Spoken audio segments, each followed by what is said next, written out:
নমস্কার। আচ্ছা, নতুন বছর মানেই তো সব নতুন রেজলিউশনস করা, নিজেকে নতুনভাবে প্রমিস করা যে এই বছরটায় আমি কি কি করব, আগের বছরের মতো করে কাটাবো না।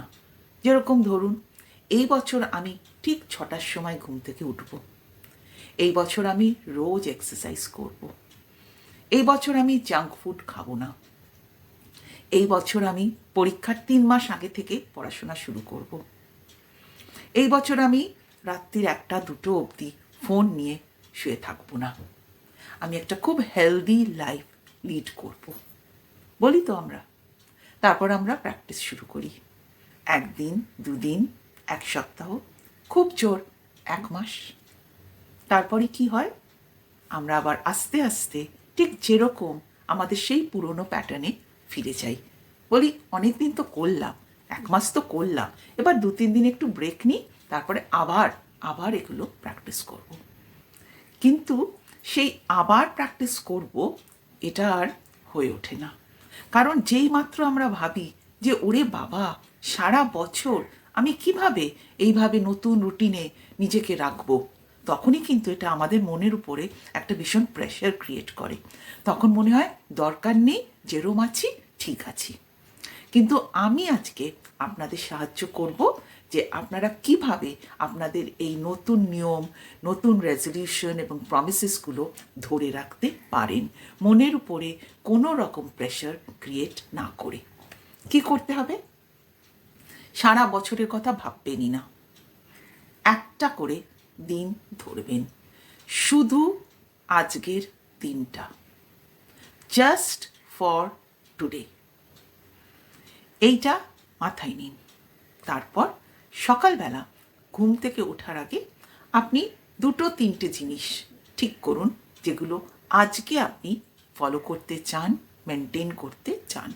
যেরকম ধরুন, আপনি ঠিক করলেন যে আজকে আমি জাঙ্ক ফুড খাবো না, আজকে আমি কারোর সাথে রেগে চেঁচিয়ে কথা বলবো না, আজকে আমি ওভার থিঙ্কিং করব না। আমি 3টে এক্সাম্পল দিলাম, আপনি আরও পয়েন্টস অ্যাড করতে পারেন। এবার আপনার দিনটা স্বাভাবিকভাবে শুরু করুন।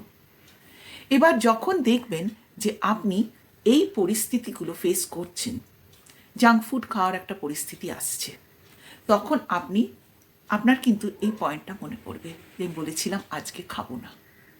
আপনি হয়তো কন্ট্রোল করবেন, বা হয়তো রোজ যতটা খান ততটা খাবেন না, অল্প একটু খাবেন, তাও ঠিক আছে।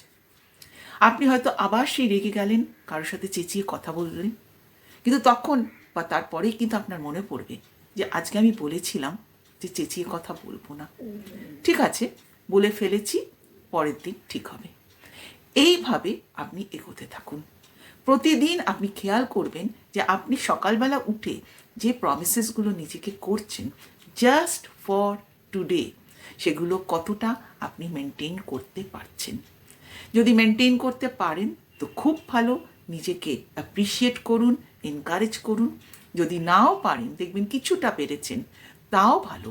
এইভাবে ধীরে ধীরে আপনার ইমপ্রুভমেন্ট হবে এবং আপনি আস্তে আস্তে আপনার এই পুরনো প্যাটার্ন ব্রেক করতে পারবেন এবং মনের উপরে কোনো প্রেশার তৈরি হবে না। তাই প্রতিদিন সকালে উঠে আজকে আপনি কি কি ফলো করবেন, কি কি মেনটেন করবেন, সেই কথাগুলো নিজেকে বলে দিনটা শুরু করুন। আর মনের মধ্যে সবসময় এই লাইনটা বলবেন, শুধু আজকের জন্যে, জাস্ট ফর টুডে। আজকের দিনটা কেটে যাবে, কালকের জন্যে অন্য প্রমিসেস, অন্য রেজলিউশন। এইভাবে প্রতিটা দিন আপনি প্র্যাকটিস করুন। দেখবেন দেখতে দেখতে মাসগুলো যেই কেটে যাবে, আপনি কিন্তু অনেক কিছু অ্যাচিভ করে ফেলেছেন, অনেক কিছু আপনার ইমপ্রুভ করে গেছে। নেগেটিভ জিনিসগুলো যেগুলো বলুন, আপনি যেগুলো থেকে বেরোতে চাইছেন, সেগুলোর মধ্যে আপনি অনেক ইমপ্রুভমেন্ট দেখতে পাবেন এবং এইভাবে আপনার একটা বছর সুন্দরভাবে কেটে যাবে এবং এন্ড অফ দ্য ইয়ার ডিসেম্বরে দেখবেন যে আপনি অনেক কিছু অ্যাচিভ করেছেন, শুধুমাত্র প্রতিটা দিনকে, এক একটা দিনকে ধরে আপনি এগিয়েছেন বলে। সপ্তাহ ধরে, মাস ধরে এগোবেন না। সেগুলো মনের উপরে প্রেশার ক্রিয়েট করে। আপনার পুরনো প্যাটার্ন কিছুতেই ভাঙতে চায় না, বলে না ওই নিয়মে আমি চলবো না, এই নিয়মটা চাই। তাই একটা একটা দিন করে ধীরে ধীরে এগোন, দেখবেন আপনি আপনার গোলস অ্যাচিভ করতে পারবেন। প্র্যাকটিস করুন, অ্যাচিভ করুন আপনার ইচ্ছেগুলো, ফুলফিল করুন, যা আপনি যেখান থেকে আপনি বেরিয়ে আসতে চাইছেন সেটা আপনি করতে পারবেন। এবং কীরকমভাবে অ্যাচিভ করছেন, কতটা করছেন, আমার সাথে কমেন্ট সেকশনে শেয়ার করুন। Thank you.